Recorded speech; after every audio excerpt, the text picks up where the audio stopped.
There's games in sports that under no circumstances you lose. They're must wins. And with the Lakers being shorthanded, last night was one of them. Even with Anthony Edwards out, even with Jalen Clark out, this was inexcusable. And wait till the very end of the video where I break down how Chris Finch got completely outcoached by JJ Redick in the last play of the game that Austin Reeves scored that game winner. The Lakers were without LeBron, Luka, Smart, Gabe Vincent. This loss is 100% on Chris Finch and no one else. And I do not care if Austin Reeves is on some historic tear, averaging 35 points per game. We still had more talent and more money on the floor, like literal salary cap on the floor. I don't want to dissect our comeback. I'm not going to highlight any good performances. I don't care. I don't understand why the Timberwolves don't take games seriously. It's on coaching. It's on mental preparedness and going out there to handle business as usual. We've been to the Western Conference Finals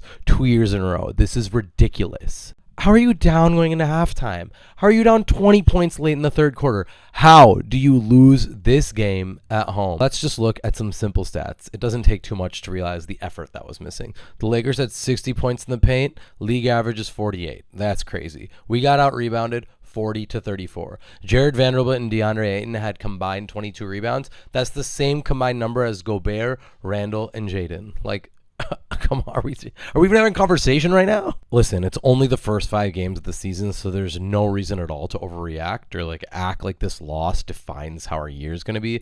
Last season, we lost the Trailblazers on a back-to-back. They were 4-8, and then we lost 7 of the next 9 games, and we finished 8-10 in the first 18 games of the season and ended up going to the Western Conference Finals. So there is no need to panic at all whatsoever, but it's completely acceptable for the entire fan base to be frustrated. We are embarrassing right now. We have the worst defensive rating in the league, and this is an easy one. This is a gimme. Let's get through this breakdown as quickly as possible. I'm annoyed. I have to edit, blah, blah, whatever. I don't want to think about this game. Randall hits the go-ahead layup. JJ Redick has 2 timeouts. He calls one, and he draws up this football-looking play to eventually set up Austin Reeves and DeAndre Ayton for a pick and roll to the right. Now, clearly from our coaching staff, we knew we had a foul to give, so Rudy Gobert fouls Austin Reeves with 6 seconds left. That's fine. JJ calls his second timeout. Now, what bothers me, coaching 101, is that they came back out with basically the same looking play,